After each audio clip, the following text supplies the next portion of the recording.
welcome to Pulse by AlphaWire, the podcast where science and education meet cutting-edge technology and artificial intelligence. My name is Aldo de Pape, and each week I sit down with innovators, thinkers and doers who are working to change our world for the better. Together we explore their journeys, uncover the lessons they've learned, and take the entrepreneurial pulse that drives them on their path to success. Do you ever wonder what will be left of us humans once AI takes over? Sounds like a grim question, one we might not need to answer, but at the same time, we'd be foolish to ignore. In this episode of Pulse, I speak about the flooding of AI, specifically in education, with a great expert and a friend. Stavros Yiannouka is the inaugural and parting CEO of the World Innovation Summit for Education, a global think tank established by the Qatar Foundation. WISE recently organized its biennial Global Summit in Doha, and Stavros and I recorded this conversation just before the event in November of this year. The theme of the event was humanity.io, human values at the heart of education, that I was honored to attend. Before joining WISE 13 years ago, Stavros was the Executive Vice Dean for the Lee Kuan Yew School of Public Policy, worked as a strategy consultant for McKinsey, and as a lawyer specializing in corporate law with firms such as Goldens and Meyer and Brown and Platt. Stavros has recently left WISE as its CEO on December 1st, and this interview was recorded before his departure was officially announced. Sincerely hope you will enjoy my conversation with Stavros Yiannouka. Yes, and it's another day with a Pulse by AlphaWire. And it's not just another day, actually a special day, because I have the great pleasure and honor to sit here with the CEO of the World Innovation Summit for Education, Stavros Yiannouka. Very warm welcome to you, Stavros. Aldo, very nice to be with you once again on this new platform. Yes, it's a great honor that you were one of my very first guests. I had to think of you because I think you accelerated in a certain way also my love for podcasting, because you were so courteous of inviting me several times to invite many of the great guests that come to the World Innovation Summit for Education. So thank you for that, because I love talking, as you are aware, but I also love listening. And I thought, well, let's have Stavros in to talk about this incredible summit that you've been organizing now for over a decade. So we have the 12th edition coming of this global summit, and it's all going to be about humanity. So humanity.io, putting human values at the heart of education. Let's start there. What does that actually mean? The way that we came up with the theme of the summit is really a response to developments in the technology field, and particularly the emergence of AI. And we at WISE have been trying to address this issue of AI and what its impact will be on education for a while now. We held our first convening on this topic back in 2018, in fact, and had a number of discussions. We did some podcasting on it. I don't know if you remember Max Tegmark. He was at WISE in 2019. We recorded a podcast where we talked about AI and education at some length. Now, obviously, since the release of ChatGPT and the emergence of LLMs, the trend has clearly accelerated. And the interest, of course, in this new technology and what it can and can't do for education is also accelerated. So coming out of this, our feeling is that wherever we end up with AI, and I think there are still significant questions about which direction we're headed, how far can this technology take us or not take us, our argument is that we shouldn't lose sight of the fact that when you look at education and its purpose, both the input and the output of education is the human being.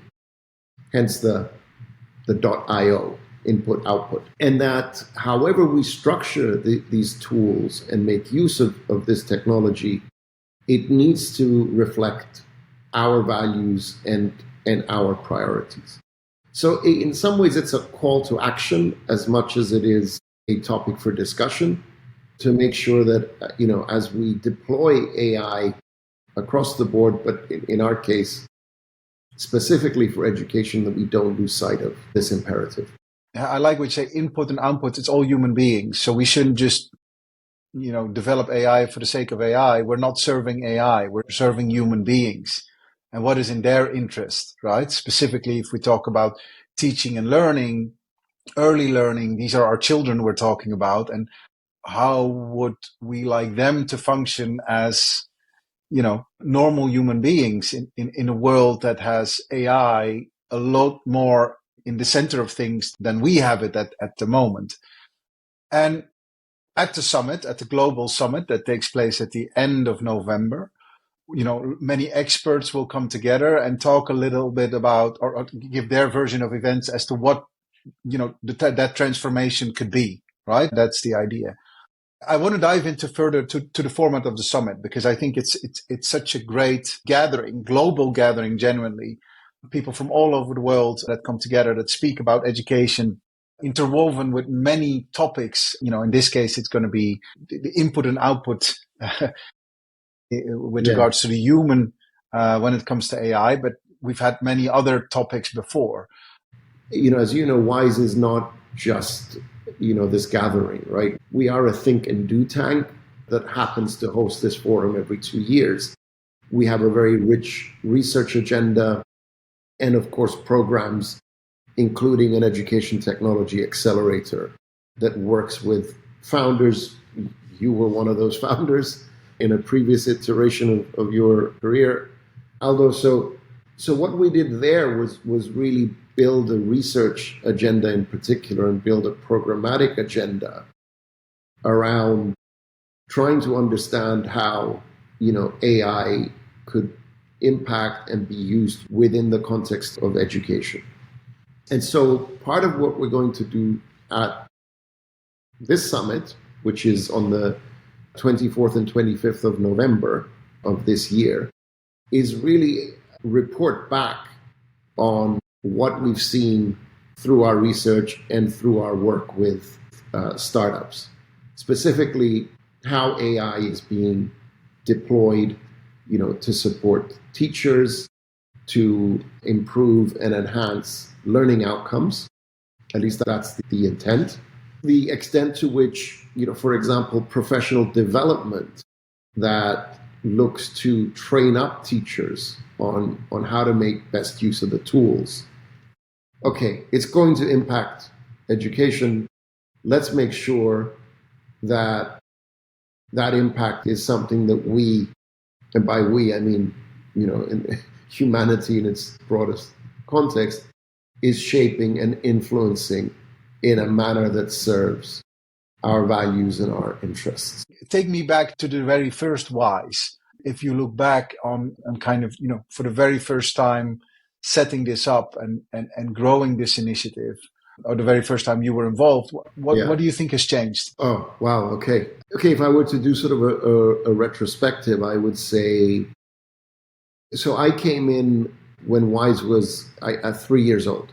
So it was established in 2009 by Qatar Foundation, and it very much reflected the vision and aspirations of the chairperson of Qatar Foundation, Her Highness Sheikh Hamza bin Nasser, who really wanted to create a platform analogous perhaps to Davos that would specifically focus on the great challenges of education around the world, really with the objective to making sure that the benefits of education were brought to as many people as possible, and in fact to realize the millennium, which subsequently morphed into the Sustainable Development Goals of ensuring that every person has access and can benefit from a quality education. And so, WISE, the event, was born under these very auspicious circumstances. And I think, when I came on board in 2012, I would say, WISE, the forum, was already well established as, as a prestigious event, attracting the attention of the world and really putting, education on the global agenda for development, but also beyond.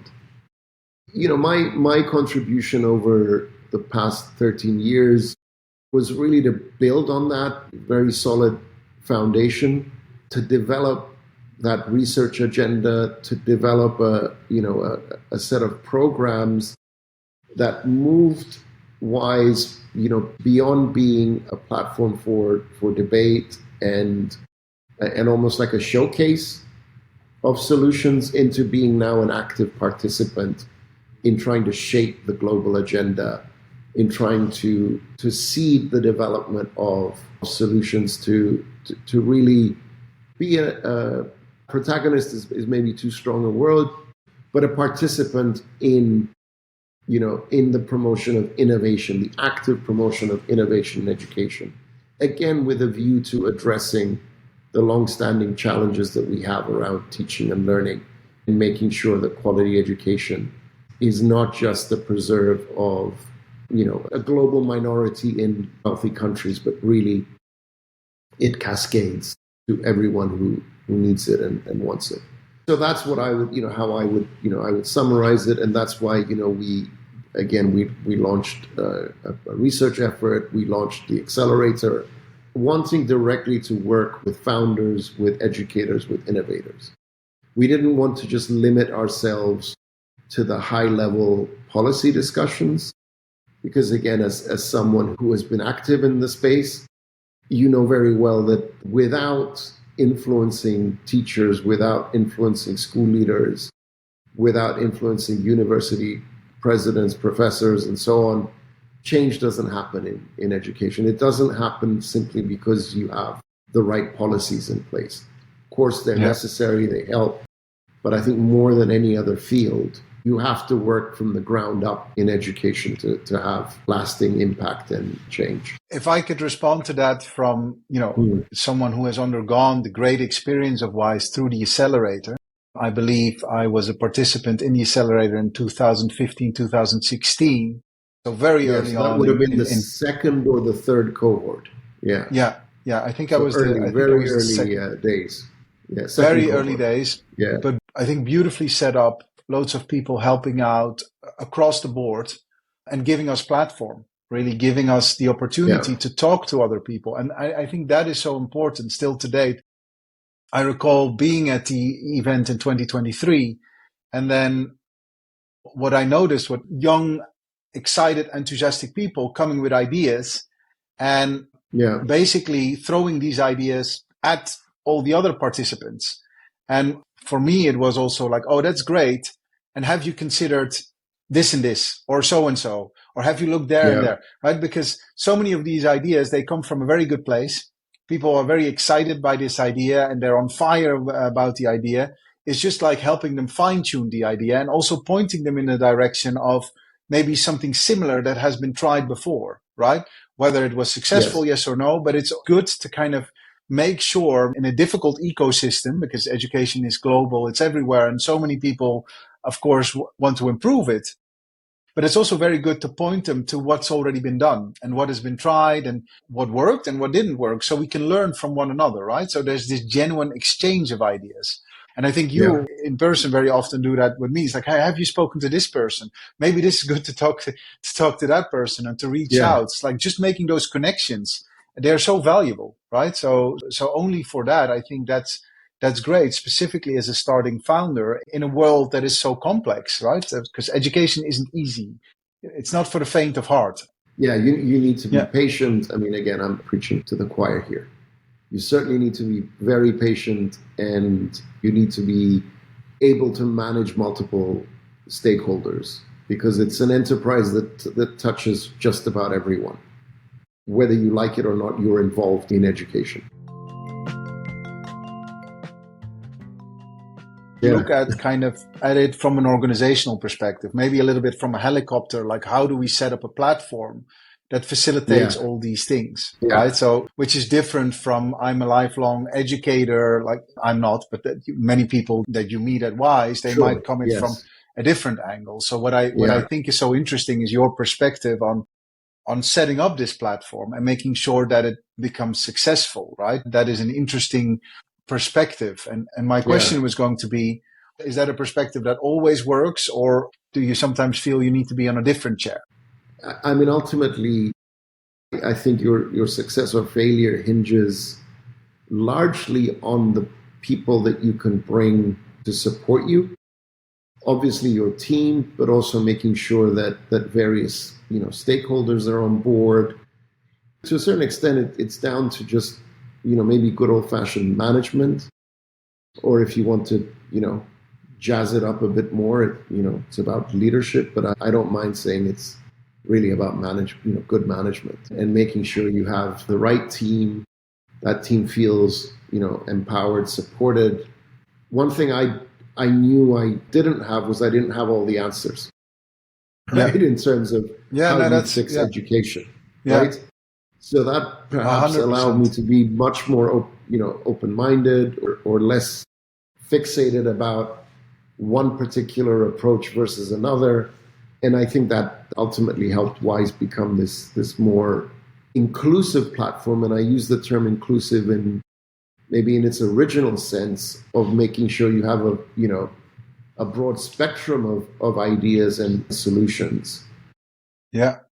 That often goes hand in hand. I like what you said, like not having all the answers, because I think that is often something you're up against. If people have decades long career in education as an educator or as a policy maker, then you kind of are up against that, massive experience. And so it almost would feel like this person has the answers, but it's changing so quickly now, also specifically with AI, right? But that's a hard thing to say, like I have all the answers, right? So we need to listen to one another to see how do we navigate through this, specifically with AI. And there are loads of great theories already out there. I know the Brookings Institute, who you also know well, is doing loads of work already on the direct application of AI in education and what's going to be kind of the new skill set that the next generation is going to have to learn. Also, for this podcast, we spoke to Isabel Howe, who you also know well at the Stanford Accelerator for Learning. And she speaks about building relationships is going to be our number one new skill. We need to teach our children how to build relationships, because out of these relationships is where opportunity is, right? And how they can move to the next level. They're not going to learn how to build relationships if we give them a screen. So we need to nurture our children so they understand what it is to engage with another human being. If I could ask you, I know you don't have all the answers, but could you maybe look at what personally worries you with AI? Could you talk maybe about something that you say, okay, well, that would be disastrous or that would be bad? Yeah. What worries me the most, I think, about AI is, again, I'm going to speak from a sort of education standpoint, not the broader issues, but I think as human beings, we do have a bit of a tendency to be lazy, meaning, to look for the path of least resistance. And maybe it's an evolutionary trait that kind of, served us well in the savannah way back when we were, kind of hunter-gatherers and, you don't want to be expending energy unnecessarily, or if something tastes sweet, it's good, so go for it. In a environment of scarcity, when you can eat, you eat as much as you can, right? So we have all these kind of habits that, again, served us well from an evolutionary standpoint and a survival standpoint that maybe don't work so well in the current context that we have.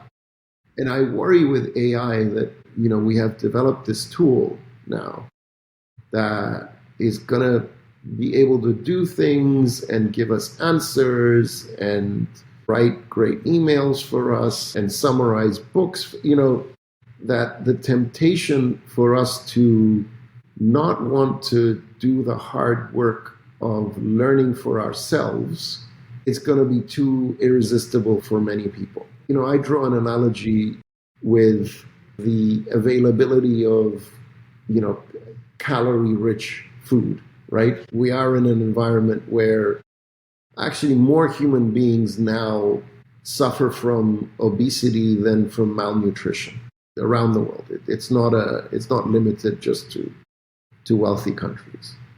And I worry that we're going to have the same problem with AI, but in a sense, in the opposite effect, that because AI is going to be able to do so many things that before we needed to learn how to read, we needed to learn how to write, we needed to learn how to work with numbers, that, hey, now you're just going to need to ask the question or give the instruction. So the temptation to no longer engage with content and with learning in a systematic, sometimes challenging, difficult, frustrating way is going to be too great. And so I worry about that. I worry that we're going to become intellectually lazy in the same way that, and I put my hand up, many of us have become physically lazy because you just don't have to, right? You don't have to expend physical, energy anymore to do things, So to survive. Yeah, to survive I think it's a little bit an extension of what you see with people's focus. So already our focus has been affected by the way we consume content, right? It's already, if you can say it in, 70 characters or 140 characters or whatever it is, if you can't have it in under 30-second video on TikTok, then it doesn't exist because you fail to explain what it is you are about. Therefore, and if you need a bit more time, then you're just not with it. You're not with the times so it sounds a little bit like that we're going to give away with AI, maybe again, some of our brain capacity to interpret and process, and as we've already given it away with our focus. So, that's of course a detrimental thing, specifically for, again, the next generation, right? Don't worry about us, but for the next to come, it's like, how are they going to see the world? Yeah, and just to sort of build on that, there's the abundance movement in the US coming out of Silicon Valley. I don't know if you're familiar with some of the thinking there. It's a very sort of utopian picture of a world where we have, everything we could hope for in terms of energy and whatnot and resources and that's great. We don't need to work. I don't want to. Well, don't need to work. Don't need to. We just need to reconceptualize what the purpose of our life is. And again, at the utopian end of that sort of conversation is essentially, well, we can really focus then on individual flourishing, well-being, and so on and so forth. And again, I'm not trying to argue that isn't something that we should aspire to, but I think what the proponents of this philosophy or this vision haven't really addressed is some of the issues that we're talking about now, which is we don't seem to do very well with abundance, right? Again, if you look at what we've done with abundance of food, well, we have obesity epidemics, abundance of information, we have polarization, we have the shattering of attention spans and all of that. Abundance of energy. Well, we have, the climate crisis, and we don't seem to be doing very well with abundance. And again, I'm not saying we shouldn't aspire to this kind of utopian ideal, but we need to figure out how to address our seeming inability to cope well with environments of abundance. To which level, specifically talking about AI, because, we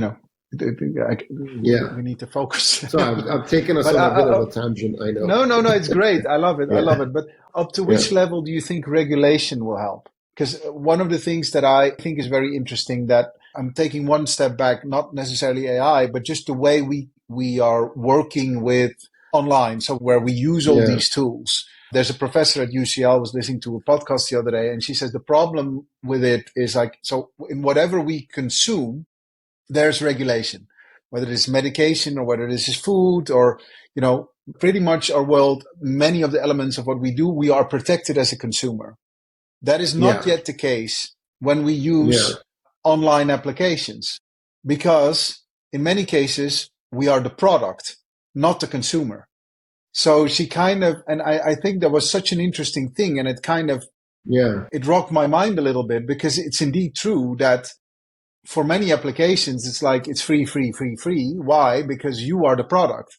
You are, we send ads to you, and the more ads you consume, the better a product you are. And there's no kind of protection for a product. There is a protection for a consumer, right? And that for me shed a light on like, well, we're just at the very early beginnings, I think, of regulating how we should use specific applications, including AI applications.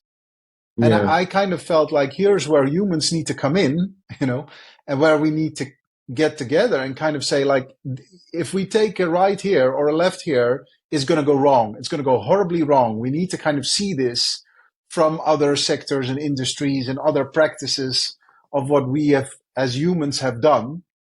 Yeah. So here's a better path. Yeah. So I wanted to have your take on that. What are your thoughts here? Do you think regulation can help? Yes, in the sense that, again, I mean, I think there's a need for guardrails. Again, if we're talking about AI and its potential uses and abuses in an education context, but regulation will only take you so far, right?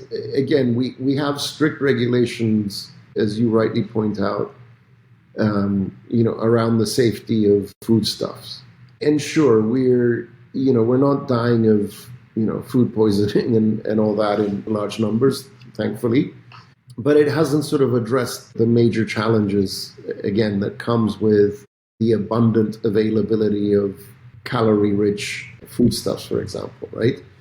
To do that, it's the much harder question of, around culture, around values, around trying to change behaviors, but in a way that's not, that's not heavy-handed, that stems more from understanding, from learning, it comes from within to a certain extent, as opposed to being imposed from above. So I'm not anti-regulation. I think we need it, but it's never a panacea, and you can also you can overcorrect on the regulatory side, which then potentially stifles innovation and does all sorts of other things, right? That, with regards to the food element, what you're saying, I get what you're saying. Like, the problem isn't solved with regulation.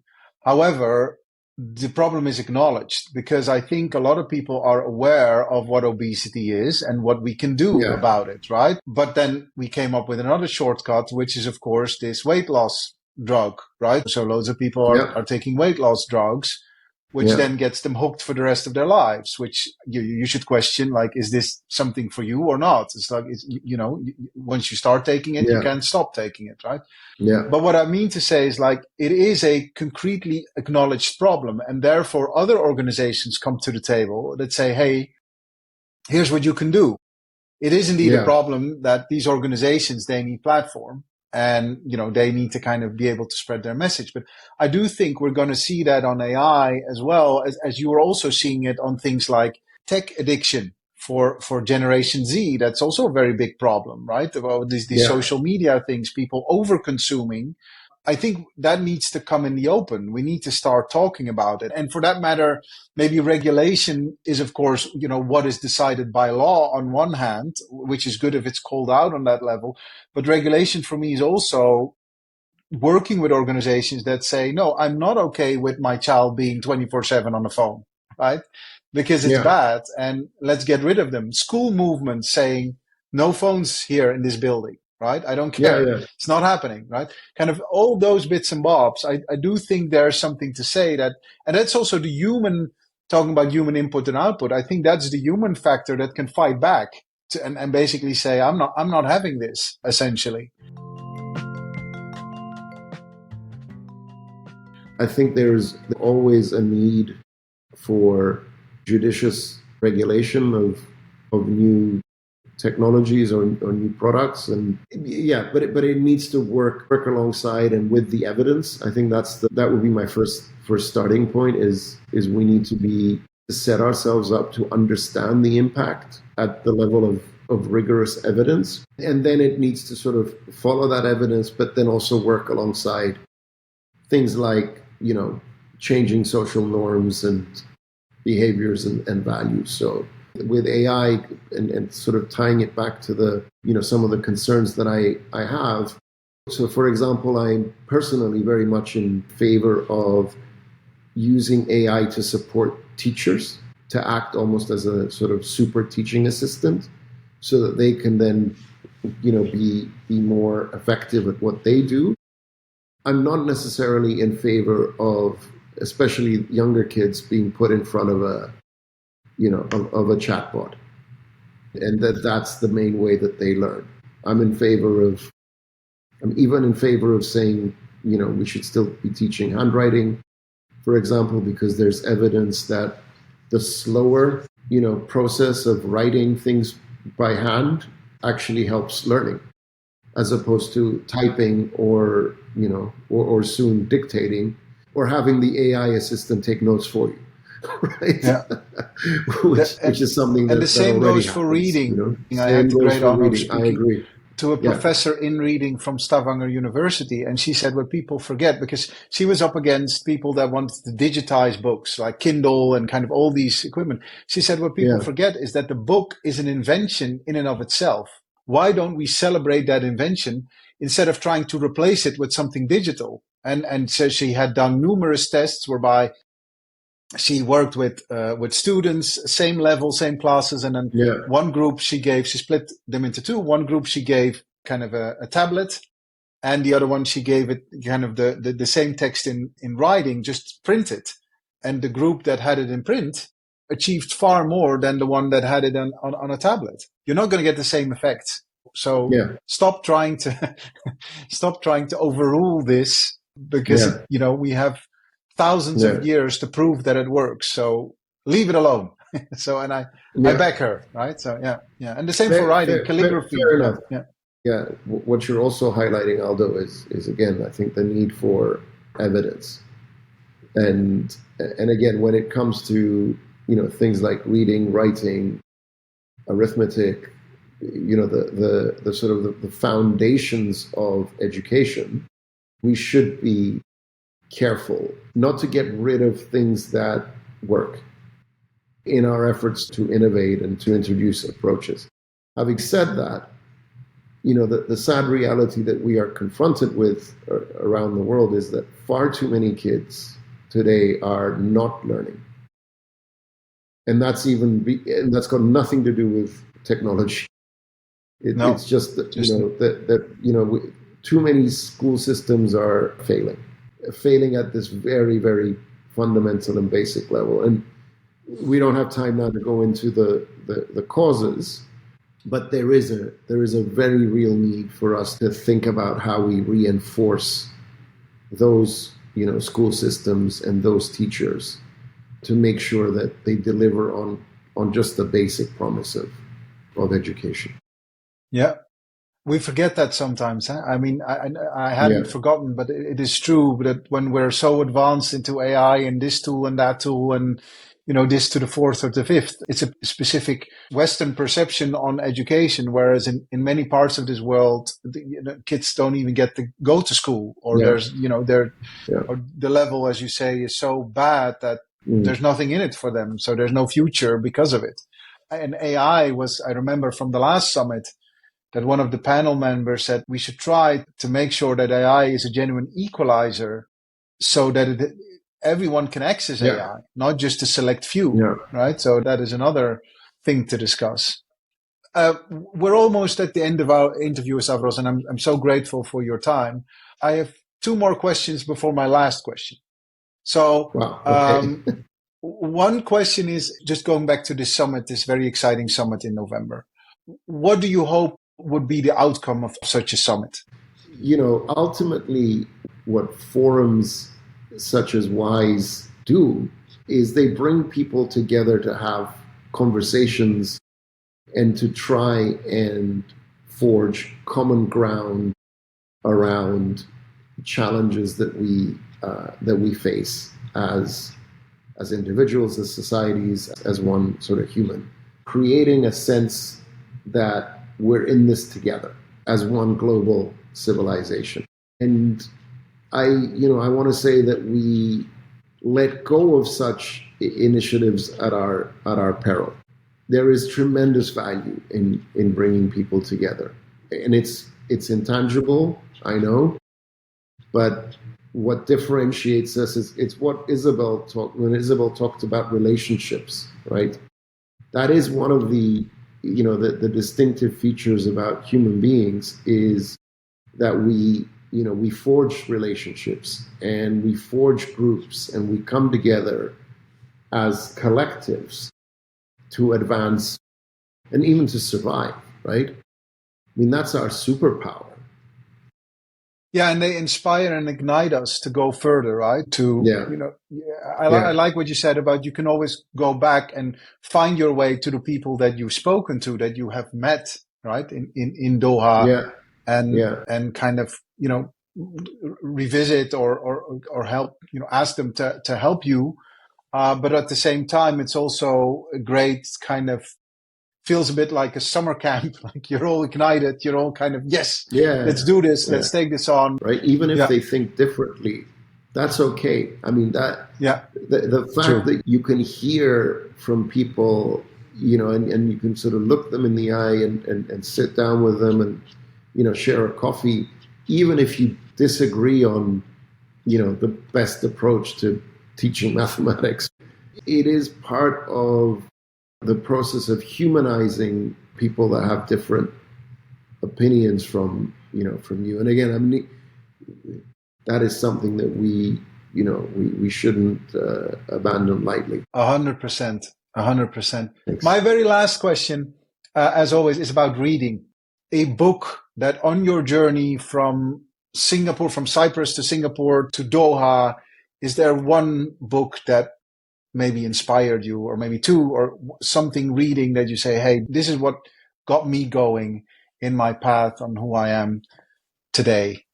And if so, would you care to share? Wow, okay. I mean, there's just, again, to sort of link it back to what we were just talking about, humanity's superpower being this ability to come together and collaborate across space and time in sometimes large numbers. I mean, I have to credit Yuval Harari and the book *Sapiens* for bringing that point home, at least to me, and I think to many people as well.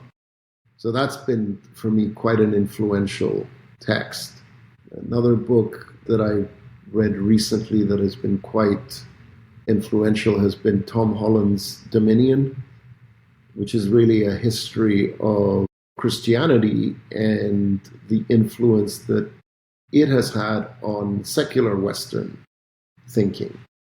And I consider myself a secular person and a product of, I guess, Enlightenment education and with all that implies. But it was good to be reminded that something doesn't come from nothing, right? There's always something before, and that even though we may grow out of certain ideas or beliefs, we shouldn't neglect to acknowledge the contribution that earlier thinking and earlier belief systems have had on where we are today. Yeah, today.